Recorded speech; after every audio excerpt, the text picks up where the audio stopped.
وہ یہودی فتنہ گر، وہ روح مصدق کا بروز، ہر تباہ ہونے کو ہے اس کے جنوں سے تار تار. اسی طرح وہ عبداللہ ابن سبا یہودی فتنہ گر. آج اہل تشیع میں سے بعض حضرات کہتے ہیں کہ یہ عبداللہ ابن سبا یہ تو افسانوی شخصیت ہے، اس کی حقیقت کوئی تھی ہی نہیں، حالانکہ ان کی اپنی کتاب میں رجال کشی کے اندر اس کا ذکر موجود ہے. اور یہ بھی موجود ہے کہ حضرت علی رضی اللہ تعالیٰ عنہ نے اپنے عہد خلافت میں اسے زندہ جلوایا ہے. اس کی وجہ کیا تھی؟ یہ آیا مدینہ کے اندر اسلام کا لبادہ اوڑھ کر اس نے چند عقیدوں کی اشاعت شروع کی. سب سے پہلے حضرت علی تو خدا ہیں، گاڈ انکارنیٹ، اوتار کا تصور، جیسے ہندوؤں میں ہے رام چندر جی خدا کا اوتار. اور عیسائیت میں بھی پہلے گاڈ انکارنیٹ کا تصور تھا کہ حضرت مسیح خدا کا اوتار ہے، انکارنیشن آف گاڈ. تو اس نے کہا کہ حضرت علی تو خدا کا اوتار ہے، خدا ہے.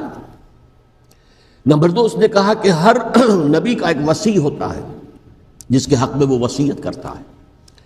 تو حضور صلی اللہ علیہ وسلم کے وصی حضرت علی ہیں، لہذا خلیفہ تو اول روز سے حضرت علی ہیں. حضرت ابو بکر، حضرت عمر، حضرت عثمان، یہ تو غاصب ہیں. اور حضرت عثمان کی خلافت تھی اس وقت، خاص طور پر. پھر اس نے جو قبائلی عصبیت تھی اسے بھڑکایا. پرانی جو عصبیت چل رہی تھی قریش کے اندر، وہ دو گھرانے ایک دوسرے کے مد مقابل تھے. دیکھیے، ایک ہوتا ہے قبیلہ، ایک ہوتا ہے گھرانہ. ہمارے پنجاب میں ایک قبیلہ ہے وٹو قبیلہ، اس کے گھرانے بہت سے، مانے کے، لالے کے، سجے کے، شامت کے. یعنی کوئی لالا تھا ان میں سے بڑا، ان کے بیٹے ہو گئے لالے کے، ان کی اولاد، خاندان یہ کہلاتے ہیں. قبیلہ ایک، یہ وٹو قبیلہ. تو قبیلہ تھا قریش، اس میں گھرانے بہت تھے، بنو ہاشم، بنو امیہ، بنو تیم، بنو عدی، یہ بہت سے گھرانے تھے. تو چوٹی کے دو گھرانے جو تھے وہ بنو ہاشم اور بنو امیہ، ان کے درمیان چپقلش تھی، مقابلہ، مسابقت. اور یہ مسابقت فی الخیر بھی ہوتی تھی. اگر انہوں نے غریبوں کو کھانے کھلائے ہیں تو ہم ان سے بڑھ کر کھلائیں گے، اگر وہ حاجیوں کی خدمت کرتے ہیں تو ہم ان سے بڑھ کر کریں گے. تو ان کے اندر یہ مسابقت الخیر بھی تھی، لیکن چپقلش تھی کہ کوئی ہم سے آگے نہ نکل جائے. وہ سمجھتا تھا وہ آگے نہ نکل جائے.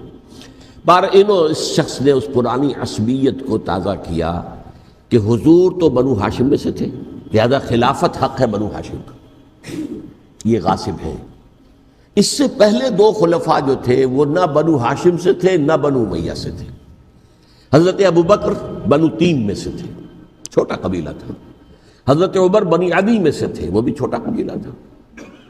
یہ حضرت عثمان پہلے خلیفہ جو بنو امیہ میں سے تھے، جن کی پرانی چپقلش بنو ہاشم سے تھی. اب اس کو موقع مل گیا کہ پرانی قبائلی عصبیت کو بھڑکائے. یہ ہے اصل میں اس فتنے کا پس منظر عبداللہ ابن سبا نے جو آ کر پھیلایا ہے. اور اس کی تفصیل میں اس وقت میں نہیں جا سکتا، کیسے یہ فتنہ پروان چڑھا، کیا انہوں نے اسٹریٹجی اختیار کی. کہ یہ کیا کرتے تھے، گروہ بنا کر بھیجتے تھے لوگوں کو.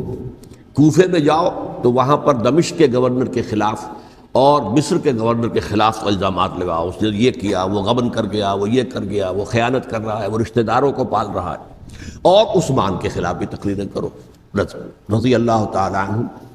دمشق میں جاؤ تو کوفے کے گورنر کے خلاف، کیونکہ دمشق کے گورنر کے خلاف بات کرو گے تو لوگوں کو معلوم ہوگا کہ یہ جھوٹ بول رہے ہیں. لیکن یہ کہ وہاں تو تم بات کرو کوفے کے گورنر کے خلاف اور مصر کے گورنر کے خلاف اور حضرت عثمان کے خلاف. مصر میں جاؤ تو بات کرو کوفے کے اور شام کے گورنر کے خلاف اور حضرت عثمان کے خلاف. یہ انہوں نے ایسا اٹھایا. اور اس زمانے میں آپ کو معلوم ہے ذرائع رسل و رسائل تھے نہیں، نہ اس فتنے کی پتہ چل سکا جب تک کہ وہ فتنہ جو ہے پوری طرح برگو بار لا کر تراور درخت نہیں بن گیا.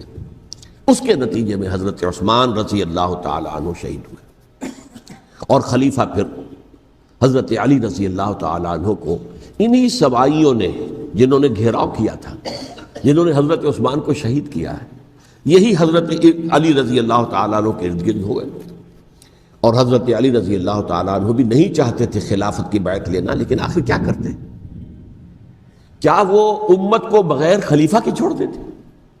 حضرت زبیر سے کہا گیا، انہوں نے نہیں مانا، رد کر دی بات. حضرت طلحہ سے کہا گیا، انہوں نے نہیں مانا. حضرت علی سے کہا گیا، اب عشرہ مبشرہ میں سے یہی تو تھے نا، لہذا انہوں نے تسلیم کر لیا، خلافت ہو گئی. لیکن اس کے بعد جو خانہ جنگی ہوئی ہے، اس خانہ جنگی کے نتیجے میں نوٹ کر لیجئے کہ 1,00,000 کے قریب مسلمان ایک دوسرے کی تلواروں اور نیزوں اور برچھیوں اور تیروں سے ختم ہو گئے، ہلاک ہو گئے۔ یہ ہماری تاریخ کا تاریک ترین باب ہے۔ 5 سال، 4.5 سال حضرت علی کی خلافت کے اور 6 مہینے حضرت حسن کی خلافت رضی اللہ تعالیٰ عنہ۔ اس سے کیا ہوا کہ ایک طرف تو اسلام کی جو توسیع ہو رہی تھی، تھمتا نہ تھا کسی سے سیل رواں ہمارا، وہ سیلاب رک گیا، انٹرنل سیبوٹاج ہو گئی نا، اب تو اندر ہی آپس ہی میں اگر دست و گریبان ہو گئے تو باہر اب کیا توسیع کرتے ہیں، وہ توسیع کا عمل رک گیا۔ اور یوں سمجھیے کہ جیسے ٹرک اگر کبھی چل رہا ہو، بھرا ہوا ہو، لوڈڈ، اور وہ چڑھائی چڑھ رہا ہو، تو اگر کہیں موشن ٹوٹ جائے، ٹرک کو رکنا پڑے، تو ڈرائیور کے جان پر بن جاتی، اس لیے کہ اس کو دوبارہ سٹارٹ کرنا، اور جبکہ وہ چڑھائی پر ہے، انکلائن پر ہے، آسان کام نہیں ہوتا، خطرہ ہوتا ہے وہ پیچھے جو ہے وہ نہ جائے۔ اور پہاڑی علاقوں میں آپ کو معلوم ہے ذرا پیچھے چلے جانے کا مطلب جو ہے بہت خطرناک جو ہے نتیجہ نکل سکتا ہے۔ بہرحال حضرت علی رضی اللہ تعالیٰ عنہ نے اپنے خلافت میں ایک کام یہ کیا، اب اس کی کیا مصلحتیں تھیں یہ تو انہی کے علم میں ہوگا، ہم قیاس کر سکتے ہیں، میں اس میں نہیں جانا چاہتا۔ ابھی تک خلافت کا مرکز تھا مدینہ منورہ، حضرت ابوبکر، حضرت عمر، حضرت عثمان، وہیں جہاں حضور صلی اللہ علیہ وسلم رہے تھے اور جہاں پر کہ حضور مدفون تھے۔ لیکن حضرت علی نے اپنا مرکز جو ہے وہ کوفہ بنا دیا۔ اچھا، اس کی ایک ظاہری وجہ یہ سمجھ میں آتی ہے کہ اسلام کا جو پھیلاؤ ہو گیا تھا، وہ سلطنت اتنی وسیع ہو گئی تھی کہ مدینہ منورہ بہت جنوب میں اور بڑے صحرا کو عبور کر کے جانا ہوتا تھا۔ کوفہ جبکہ ایسی مقام پر تھا کہ جہاں سے مشرقی راستہ جا رہا ہے ایران کو، عراق کے اندر تو ہے وہ شہر کوفہ، اور پھر ایران اور خراسان اور ہندوستان کو راستہ جا رہا ہے، وہیں سے شمال کی طرف جا رہا ہے، شام کی طرف اور ترکی کی طرف، اور وہاں سے پھر یہ کہ مغربی افریقہ کو بھی کنٹرول کرنا، جو شمالی افریقہ کو، وہ بھی آسان تھا۔ بہرحال حضرت علی نے کوفہ کو اپنا مرکز بنایا، اور نتیجہ یہ ہوا کہ سبائیوں کا بھی مرکز وہی بن گیا، چونکہ انہوں نے اپنے آپ کو گردا گرد رکھا حضرت علی کے رضی اللہ تعالیٰ۔ اب ظاہر بات ہے کسی پرٹیکولر پرسن کے خلاف تو کوئی مقدمہ موجود تھا نہیں، بلکہ جب جنگ جمل ہو رہی تھی، ابھی جنگ نہیں ہوئی تھی، حضرت عائشہ، حضرت طلحہ، حضرت زبیر وہ لے کر آئے تھے ایک لشکر اس مطالبے کے لیے کہ حضرت عثمان کے قاتلوں کو سزا دی جائے، قصاص لیا جائے۔ حضرت علی رضی اللہ تعالیٰ عنہ سے گفت و شنید ہو رہی تھی، حضرت علی جو ہے اس پر آمادہ ہو گئے کہ ٹھیک ہے، میں جو بھی قاتلین عثمان ہیں ان کو گرفتار کر کے سزا دوں گا۔ عین اسی وقت کوفے کی مسجد کے اندر جو ہے 10,000 کا مجمع کھڑا ہو گیا، ہم سب قاتل عثمان ہیں، لو ہم سے بدلہ کہاں سے لوگے؟ اور انہوں نے کیا کیا، جاتے ہی جنگ چھیڑ دی، اور جب چھڑ جائے تو یا مرو یا مارو، اس کے علاوہ تو کوئی چارہ کار ہوتا ہی نہیں۔ ایک رات میں 10,000 مسلمان شہید ہوئے، جن میں 2 عشرہ مبشرہ میں سے حضرت زبیر اور حضرت طلحہ رضی اللہ تعالیٰ۔ تو یہ صورت تھی، سبائیوں نے گھیراؤ کیا حضرت علی کا رضی اللہ تعالیٰ۔ حضرت معاویہ دعوے دار نہیں تھے خلافت کے، قطعاً نہیں، ان کا صرف ایک دعویٰ تھا، اور وہ یہ تھا کہ عثمان کے قاتلوں کو گرفتار کرو، یا خود سزا دو یا ہمارے حوالے کرو، ہم اس سے قصاص لیں گے۔ اس لیے کہ قبیلہ بنو امیہ کا تھا، اور حضرت امیر معاویہ بنو امیہ میں سے، تو ایک خاندانی طور پر جو ہے ہم قصاص لیں گے ان سے جنہوں نے قتل کیا ہے حضرت عثمان کو۔ لیکن یہاں ظاہر بات ہے کہ حضرت علی رضی اللہ تعالیٰ عنہ کی طرف سے مطالبہ یہ ہوتا تھا، تم پہلے میری بیعت کرو، میرے ہاتھ مضبوط کرو تاکہ میں ان کے خلاف کوئی اقدام کر سکوں۔ لیکن انہیں یہ اندازہ تھا کہ اگر میں نے بیعت کی تو ظاہر بات ہے کہ حضرت علی تک پہنچنے سے پہلے مجھے گردن اڑا دیں گے یہ لوگ، اس لیے کہ سبائی جو ہے وہ آپ کو گھیرے ہوئے۔ بہرحال ایک عجیب الجھاؤ، ایک ڈائلیما تھا جس کی وجہ سے یہ جنگ چلتی رہی، اور حضرت علی رضی اللہ تعالیٰ عنہ کو انہی کے شیعان علی ہی کے اندر سے وہ جماعت علیحدہ ہوئی تھی جس کو ہم خوارج کے نام سے جانتے ہیں، اور ایک خارجی ملجم ابن ملجم ہی نے حضرت علی کو شہید کیا رضی اللہ تعالیٰ عنہ۔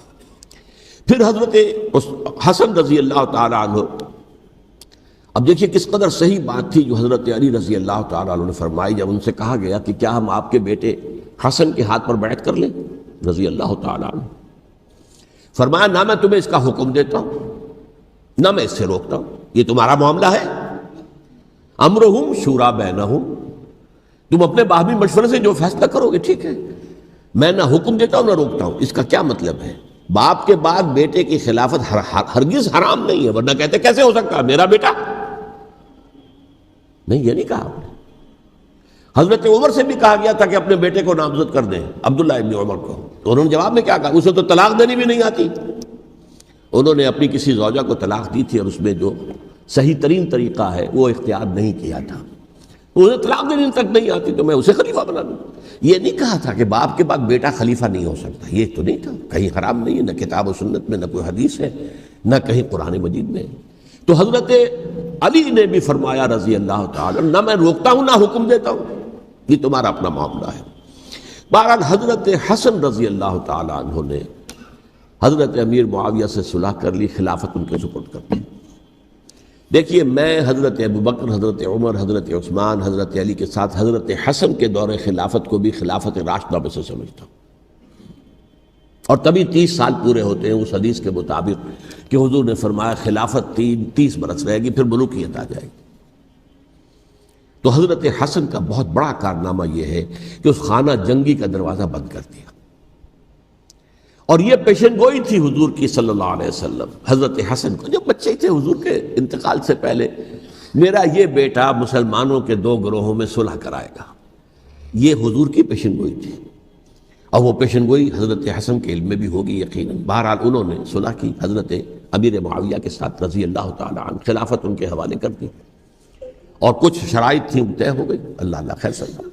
حضور کی تو یہ پیشن گوئی جو ہے صحیح ثابت ہوئی کہ میرا یہ بیٹا مسلمانوں کے 2 بڑے گروہوں کے درمیان صلح کرا دے گا.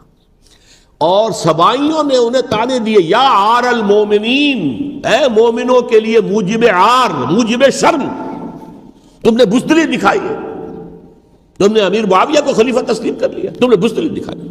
معاذ اللہ ثم معاذ اللہ ثم معاذ اللہ. اب میں کچھ باتیں حضرت امیر معاویہ کے بارے میں کہنا چاہتا ہوں، اس لیے کہ وہاں اس میں نے حضرت معاویہ کے بارے میں یہ تو بہت شدت کے ساتھ کہا تھا، اور میں اب بھی اس پر قائم ہوں اور پوری طریقے سے قائم ہوں. میرا مستقل موقف یہی ہے کہ حضرت معاویہ رضی اللہ تعالیٰ عنہ کے دور خلافت کو ہم خلافت راشدہ میں شامل نہیں سمجھتے، اہل سنت میں سے کوئی بھی نہیں سمجھتا. لیکن اس کے ساتھ میں نے حضرت امیر معاویہ کے کچھ مناقب بھی بیان کیے تھے، تاکہ پلڑا جو ہے ترازو کا اس کے دونوں پلڑے سامنے آ جائیں. لیکن یہ کہ وہ حصہ میرے اس بیان کا نکال دیا گیا، ختم کر دیا گیا. یہ میں نہیں جانتا کہ اس میں کیا مصلحت دیکھی گئی ہے. اس میں تو کسی کے لیے کوئی معاملہ ایسا نہیں تھا، کسی کے جذبات کو جو ہے وہ ٹھیس پہنچانے والا. کیونکہ میں نے کہا وہ خلیفہ راشد نہیں تھے، صاف میں نے کہا، بلکہ وہ دور ملوکیت کا آغاز ان سے ہو گیا ہے. بلکہ جب ایک صاحب نے یہ کہا کہ کربلا کے بعد سے دور ملوکیت آ رہی تھی، تو میں نے کہا نہیں جناب، دور ملوکیت تو 20 سال پہلے پوری ہو چکی تھی، شروع ہو چکی تھی. حضرت امیر معاویہ کے بھی 20 سال جو ہے وہ دور ملوکیت میں شمار ہوتے. انہیں کسرى العرب بھی کہا گیا، عرب کے کسریٰ، جو شہنشاہ ایران کا خطاب تھا. حضرت معاویہ رضی اللہ تعالیٰ عنہ کو کسرى العرب کہا گیا، عرب کا کسریٰ یہ. لیکن دوسری طرف یہ ہے کہ وہ صحابی رسول ہیں رضی اللہ تعالیٰ، حضور کے برادر نسبتی بھی ہیں، حضور کے سالے ہیں. ان کی ہمشیرہ ام حبیبہ حضور کی زوجہ محترمہ ہیں، ام المومنین ہیں، ام حبیبہ رضی اللہ تعالیٰ عنہ. پھر کس قدر معتمد علیہ تھے حضور کے کہ کاتبان وحی میں شامل تھے. وحی کی کتابت کرنے والے چند لوگ تھے جنہیں کہ حضور کہتے تھے کہ اب یہ آیت لکھ لو. ان میں سے ایک امیر معاویہ بھی رضی اللہ تعالیٰ. تو بڑے توازن کی ضرورت ہے. دیکھیے صحابہ کرام کا جہاں تک تعلق ہے، اہل سنت کا موقف یہ ہے کہ صحابہ تو کلہم عدول، صحابہ سب کے سب نیک نیت ہیں، اور ان کی روایت جو ہے قبول کی جائے گی، رد نہیں کی جائے گی، ان پر کوئی جرح و تعدیل نہیں ہوگی. اس لیے کہ ان کا تزکیہ محمد الرسول اللہ صلی اللہ علیہ وسلم نے کیا تھا. لہٰذا یہ تو ہو سکتا ہے کہ کسی صحابی سے کوئی خطا ہو جائے، لیکن وہ خطا اجتہادی ہوگی، نیت کی خطا نہیں ہوگی، نیت کی غلطی نہیں ہوگی.